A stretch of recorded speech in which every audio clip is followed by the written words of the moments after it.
전자발찌를 끊고 달아났던 성범죄자가 여성 2명을 살해했던 사실이 드러났습니다. 이 사건으로 전자발찌 제도의 허점이 다시 지적되고 있습니다. 네, 한편 20개월 여자아이를 성폭행하고 숨지게 한 양아버지에 대한 신상공개 여론도 뜨겁습니다. 이용혁 건국대 경찰학과 교수와 함께 관련 내용들 살펴보겠습니다. 어서 오십시오. 네, 안녕하세요.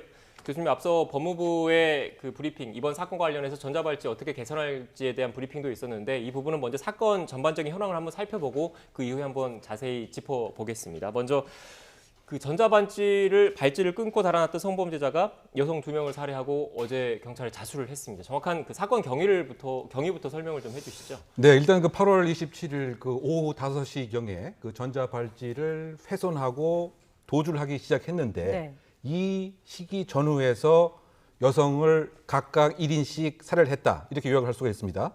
즉 8월 26일로 일단 경찰은 추정하고 있는 것 같습니다.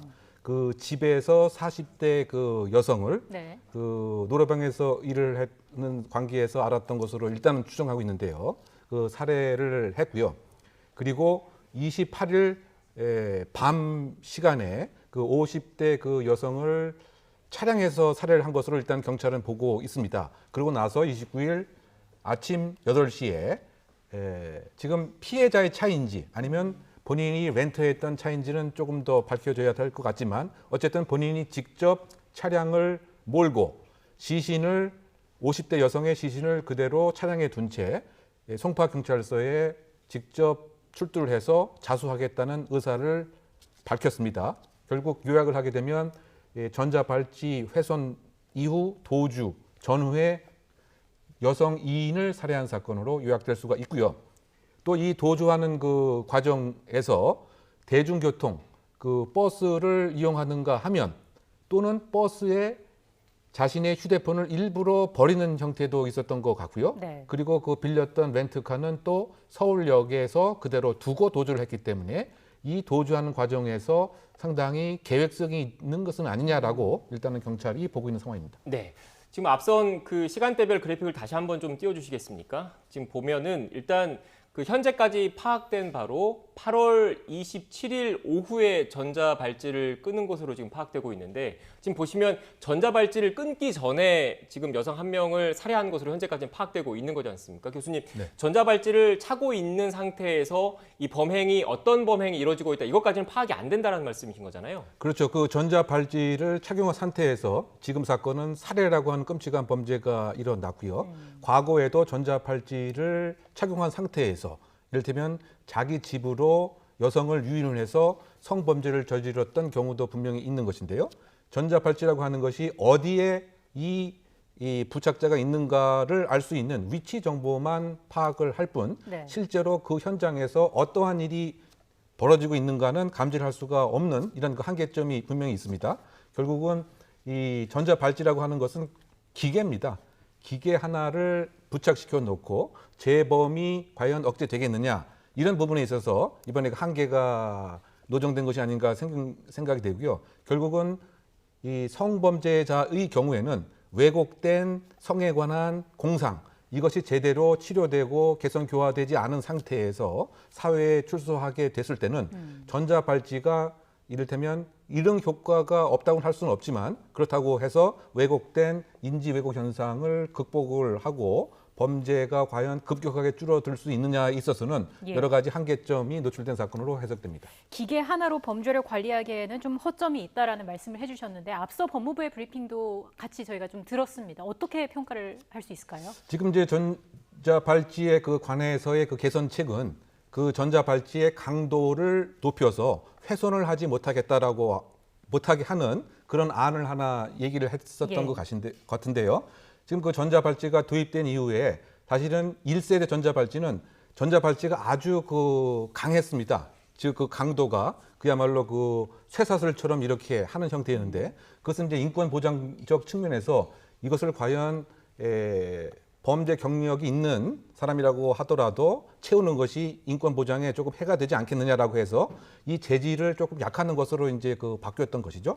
그러고 나서 결국은 이 훼손하는 그러한 사건들이 1년에 평균 10에서 20건 정도가 계속 이제 발생을 하고 있습니다. 그래서 그것에 관한 대안을 이제 얘기한 것 같고요. 또 전자발찌를 감독하는 인력 수를 늘리겠다 이런 얘기를 한 것, 이것은 사실 실효화가 되는 것이 가장 필요하고요. 예. 그러니까 지금 그 전자발찌와 관련된 개선안을 우리가 조금 전에 봤습니다만 이런 것들이 이번에 처음 나온 개선안은 사실 아닙니다.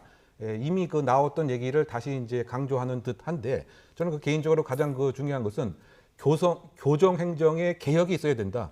즉 기계에만 의존하는 이러한 그 과거식의 한국의 그 교정 행정의 그 개선 교호가 있어야 된다. 그래서 바꿔 얘기하면 잡아두는 역할만 지금 교도소가 하고 있는데 이 수가 많은 동안 범죄의 악성을 어떻게 개선 교화시킬 수 있는지 선진적인 교화 프로그램을 인력과 예산과 전문 인력을 대폭 투자를 해서 그냥 이번 정부 들어서 법무부 장관께서 검찰 개혁은 많은 관심을 가졌지만 상대적으로 교정 행정에 대한 개혁은 상당히 좀 소홀한 면이 있지 않느냐. 결국 이것은 그 시민들이 생각하는 범죄에 대한 두려움, 범죄에 대한 안전에도 중요한 이슈이기 때문에 이번 일을 그 계기로 해서 교정 행정의 전반적인 그 개혁과 개선이 필요하다고 보입니다. 네.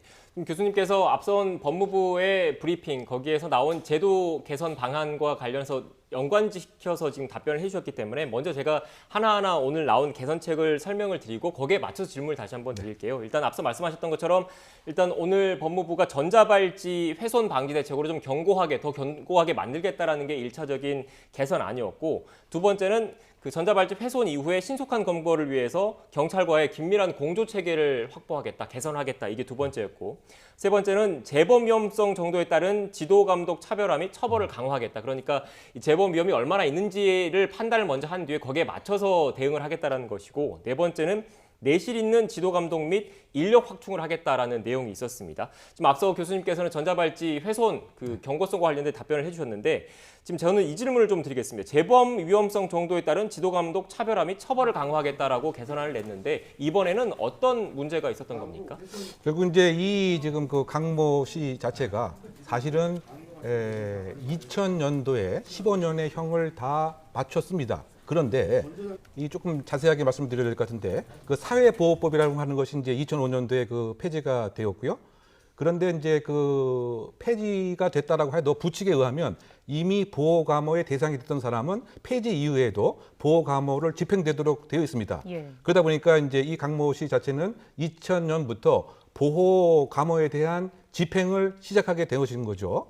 그러고 나서 가출소를 이제 하게 되었던 것인데 가장 큰 이제 문제점은 이 가출소의 판단 자체가 좀 잘못된 것은 아니냐 이런 점을 이제 꼽을 수가 있는 것이고요. 왜냐하면 지금 드러났다시피 연속살인 2명의 여성을 살해하는 이런 그 재범 위험에 대한 판단이 잘못됐다. 그래서 그 가출소가 된 것은 아니냐. 이런 문제를 일단 꼽을 수가 있다고 생각됩니다. 그래서 일단 그 두 번째 질문에 대한 답변을 이렇게 드리고요. 제가 조금 더 얘기하고 싶은 것 중 하나가 아까 대안 중에서 경찰과의 공조 이 부분도 사실은 상당히 중요한 것인데요. 왜냐하면 지금 이 보호관찰 인력 한 150명에서 한 200명이 약 4,000명, 5,000명의 이 전자기기 부착 감독 대상자를 관리를 하고 있습니다. 그러니까 결국은 이제 한 사람이 한 17명을 계속 감독을 하는 것인데 예. 이거 상당히 부분 한계가 있고요. 더군다나 지금 6월 달부터는 전자발찌 훼손에 관한 수사는 보호관찰관이 하도록 이렇게 되어 있는 것이죠. 그런데 이 강력 사건이 발생했을 때는 긴급하게 전자발찌 대상자의 내용, 그다음에 정과 경력 이것을 경찰에게 바로 전달이 돼야 되는데 이것은 여러 가지 개인 정보에 관한 것 때문에 법무부와 경찰의 정보 공유가 안 되어 있는 이런 문제가 있습니다. 그래서 아마 그것을 해결하기 위해서 대안이 나온 것 같고요. 지금까지 나름대로 모의 훈련도 있긴 했습니다. 예를 들면 일정한 가상적인 시나리오 상에서 전자발찌를 훼손하고 도주하는 경우 보호관찰소와 관할 경찰서가 합동으로 시나리오 입각해서 훈련하는 경우도 있었습니다만 이 구체적인 법령에 근거한 정보의 실질적인 공유가 없었기 때문에 이런 문제가 생겼던 것 같고 이것에 대한 대안으로서 지금 제시를 한 것이 아닌가 생각이 듭니다. 예, 네. 그렇기 때문에 또 법무부가 인력 확충을 위한 노력을 약속한 거이기도 하고요. 범죄자에게 어떤 심리적인 압박을 주는 것에서 넘어가서 또 현장에서 발생하는 범죄를 통제할 확실한 수단이 필요해 보인다는 취지의 말씀을 또 해주셨습니다. 주제를 좀 바꿔서 다른 이야기도 해보겠습니다. 대전에서 20대 양아버지가 20개월 된 여자아이를 학대하고 살해한 혐의로 구속이 된 일이 있었는데 피의자 양모 씨가 법원에서 혐의를 인정했고요. 성폭행까지 저지른 사실이 알려졌습니다. 좀 사건 네. 개요를 간략하게 정리해 주시죠. 네, 그렇습니다. 이제 그 20대 그 부부인데 20개월의 여자아이가 있었습니다. 그런데 6월 그 15일경 이 남자가 즉 계부로도 알려져 있는데요.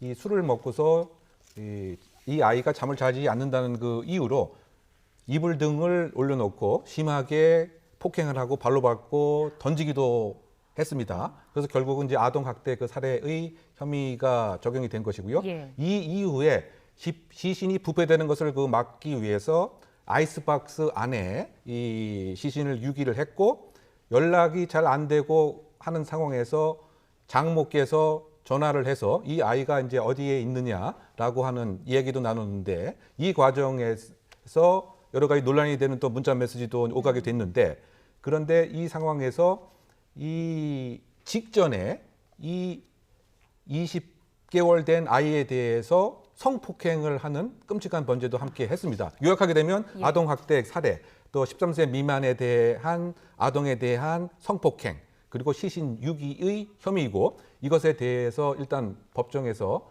이 계부는 다 인정을 하고 있는 상황입니다. 네, 이렇게 범행 사실이 하나 둘씩 드러나면서 국민적인 공분이 일고 있는데 그래서 지금 이 의붓 그 아빠를 비롯해서 앞서 여성 2명을 살해한 피의자까지 신상을 공개해야 되는 것 아니냐 이런 여론도 뜨겁습니다. 앞으로 어떤 절차를 거쳐서 그 진행이 되는 겁니까? 네, 일단 그 얼굴 공개죠. 그 두 가지 근거법이 있습니다. 이제 특강법, 특정강력범죄에 관한 법, 그리고 이 성폭력 특별법에 관해서 일정한 조건이 맞춰지게 되면 이를테면 범행 수법이 아주 그 잔인하고 그리고 범행의 의심 없을 정도로 혐의가 입증이 되고 공공복리의 그 목적이 있고 전체적인 이 제2의 제3의 범죄를 막기 위한 범죄 억지력이 있었을 때 얼굴을 공개하고 이름을 공개할 수 있도록 되어 있습니다. 근데 지금 우리가 얘기했던 두 가지 사건은 모두 여기에 해당이 되는 것으로 판단이 되고요. 구체적인 절차로는 각 지방 경찰청의 그 공개 심사 심의위원회에서 일정한 체크리스트에 의해서 판단을 하고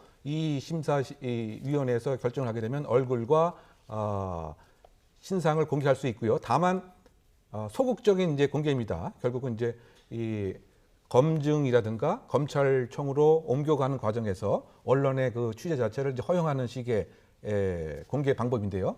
특히 이제 이번 사건은 범죄의 잔인성과 너무 끔찍한 면으로 그 봐서는 더 강한 엄중한 처벌도 필요할 뿐만이 아니고 결국은 경종을 울린다고 하는 차원, 또 범죄의 억지라고 하는 차원, 국민의 그 알 권리라고 하는 차원에서는 공개될 필요가 있지 않는가 생각이 됩니다만 그 심의위원회에서 이것에 반할 수 있는 혹시 친인척 간의 관계 또 혹시 미성년자에 대한 가족 관계 등에 대한 개인 보호를 위해서는 또 달리 생각할 수도 있기 때문에 이것을 지켜봐야 할 대목으로 생각됩니다. 네. 알겠습니다. 앞으로 어떤 결론이 나올지 좀 더 지켜봐야 할 것 같습니다. 지금까지 이웅혁 건국대 경찰학과 교수와 함께 관련된 이야기 짚어봤습니다. 오늘 말씀 고맙습니다. 고맙습니다.